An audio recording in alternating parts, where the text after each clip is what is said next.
এই দোকানদার ভাই 1 প্যাকেট সিগারেট দাও দি। শালা ফিলাজিলি সাপোর্টার সিগারেট। হ্যাঁ সিগারেট না, তাড়াতাড়ি। হ্যাঁ কি সিগারেট দেবো? ডার্বি দাও 1 প্যাকেট। ডারবি, আচ্ছা ডারবি 1 প্যাকেট না 2 প্যাকেট? 1 প্যাকেট ডার্বি দাও। আচ্ছা দিচ্ছি, তুমি দাঁড়াও এখানে। হ্যাঁ এই হালাল পাহালা, এই হালাল গল্প, এই নম্বরটা আমার সামনে দরকার। চাইছি তোর দ্বারা সিগারেট, তুই এই নম্বর 7 আপ আমার সামনে বারবার রইতে তো কি লিখা? কি হয়েছে কি?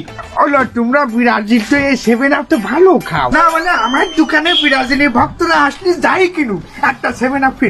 তোর ফিরির গুটিয়া আমি কইলাম লাইটাম কইলো ছড়াই 7 আপ, তুই সিগারেট দে। দিয়ে দিলেও নিবা না? আচ্ছা তোর দোকানে আমি জীবনে কিছু কিনতে আমু না, যাই দেতা। তুই জাতি বড় আনতে যা। তোর মতো ব্রাজিলের ভক্ত আমার দোকানে না আসলে আমার কিছু ছিঁড়া যায় না। আর্জেন্টিনার যত ভক্ত আছে ওরা কিনলে আমার চলবে, তুই যা। আর্জেন্টিনা খেললেই চলবে না? তোর দোকানের কেনা বেচা আমি আবার এটা ছড়া, তোর কেনা বেচা আমি দেখাইতেছি। খারা আইনে দোকানের মধ্যে দিল জোতাও দেয় কিন্তু পিড়ে মনে। তোমার মেলা কাস্টমার, তোমার কাস্টমার আমি ছুটে মনে খারাও।